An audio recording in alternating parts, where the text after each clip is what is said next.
Morning, everyone. Welcome back to the channel. And today I've actually got a really interesting topic that I'm talking about, more based in Los Angeles real estate. But actually, I think this could really move.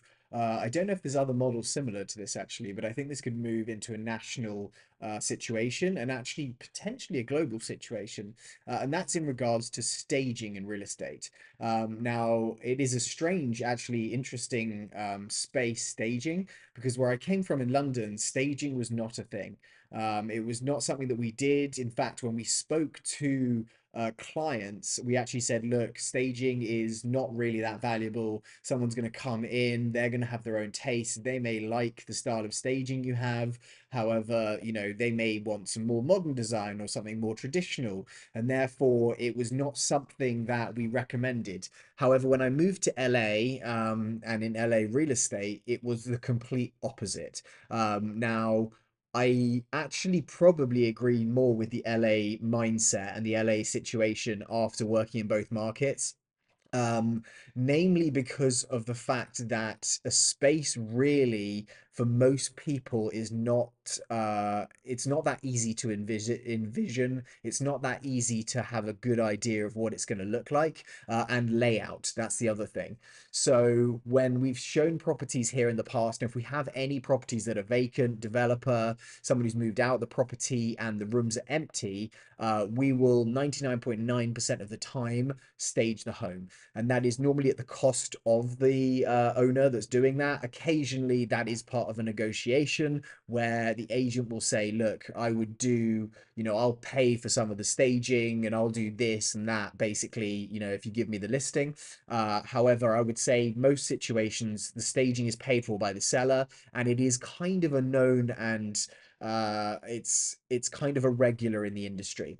Now, the reason that I back that more now is because I think a lot of people who are professional, i.e., they're in real estate, they're in interior design, spaces like that, they can go into a space and they can think, right, my bed will go here. This is where this will put a sofa.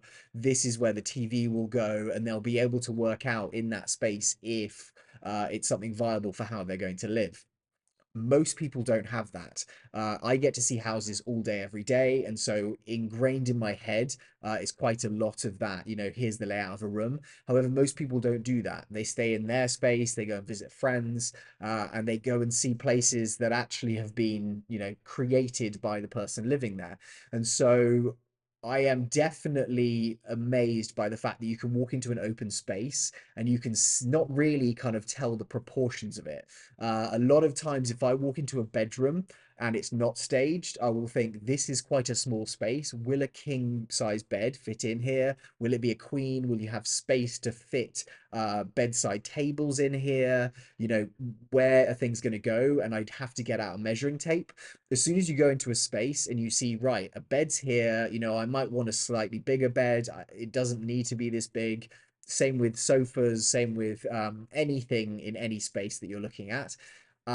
It definitely gives people a better idea of this will work. And so that is something that I now value. One thing that is actually very different, and actually I think is not great in the UK market, is we used to do, and we still do, if you're working in that space, floor plans. Now, I kind of like that in a way because I think a lot of buyers potentially, if they are going to want to buy a space, they'd like to know the proportions of, for instance, the guest bedroom. They'd like to know, right, how big is the guest bedroom because I might be using it all the time, or I might want to use it as an office slash guest bedroom.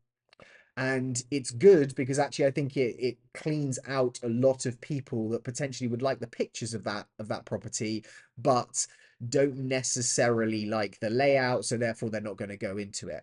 Now, it's good in that way. However, I would say the amount of people that go into a property and they may not love the layout and it's not perfect for them. However, a lot of the features of that property may win them over.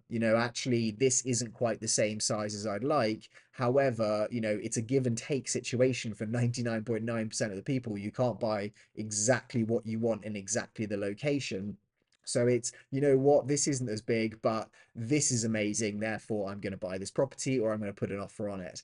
And so here we do not do floor plans. It's very, very rare to do floor plans. You will occasionally send that to a client if it's a new property, if it's something they request. But generally, we will just give the number of bedrooms, the number of bathrooms, the total internal square footage, and the size of the lot. And so people will kind of see that information, see the pictures, and they'll request a showing based on that. Now, there was a company, and there is a company that has got a very clever business model, and I've used them a lot of times in the past in staging. And that company is called Vesta. This is an article that I've read today about Vesta. And where they really filled a very clever niche in the market is that they would come in, they would stage the property, they'd have very good new furniture that actually, you can't have used furniture really, or if you do, it's got to be renovated so that it looks like it's, in great condition, because you are not wanting to sell a property with used furniture, etc., or not to portray the property in its best possible light. And the amount of times that I would do a showing and the client would walk in and say, I love this coffee table, or I love this bookshelf, or this, this chair here is amazing. Is it for sale? Would I be able to buy that? And obviously, someone could go out, hunt for the same thing, find something similar, pay what's necessary to get it in that space, and then try and work out, put it in the same place that it was. However, with this company, if you wanted to buy some of the furniture, that was an option. And so for clients, I would say, absolutely, I can get you a pricing list from this company, and they will put you, they'll give you the list and you can select what you would like to buy. At closing, they won't need to remove it from the property, which effectively would save them money. And they will leave it here for you. You just buy it at this price. Generally, it was at a discounted price from buying it brand new, if you found a similar place. But actually, it was still an expensive piece of furniture. If it was, an expensive piece that they put in there, it was a big price. So people really liked that convenience, I would say. And it also allowed Vesta, or has allowed Vesta, because they're now doing new things, to have associations with interior design companies, with furniture companies, and obviously they'd be buying at bulk. And so therefore they would get a lot better prices, I believe, for furniture that they were purchasing in their inventory to put into these homes. So it was a very clever model where they were earning money on the staging. They were almost showcasing some of the furniture and had bought it at a reduced price and then were selling it. And it really worked very well. And so a lot of the top agents in LA used Vesta for staging of homes. Some of the new development properties, they would come with furniture. So the furniture, expensive new development properties, they would have furniture designed for the space. And so that was included in the home. However, that was very rare. So I thought this was a very, very clever model. And this morning I saw an article where Vesta has actually acquired two furniture sales companies. So instead of, this is what it seems like to me, instead of just being able to take that furniture, then put it into a home, then be able to sell it and actually have these arrangements with furniture companies, they now are the supplier as well.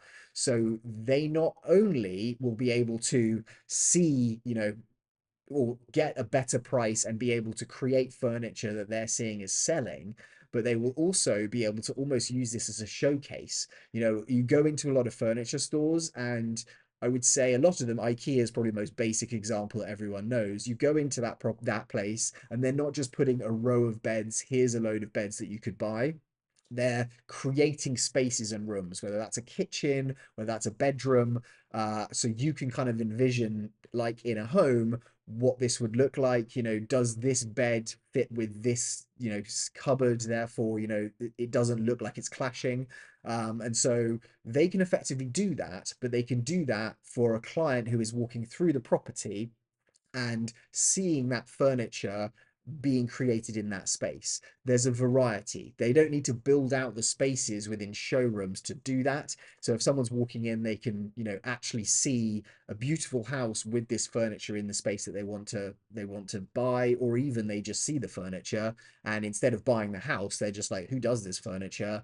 I would like to buy it. So you're generating customers in a completely different way, which I think is amazing. Also, you're benefiting from agents having to pay for photographs. They're needing to create listing content in order to showcase the property.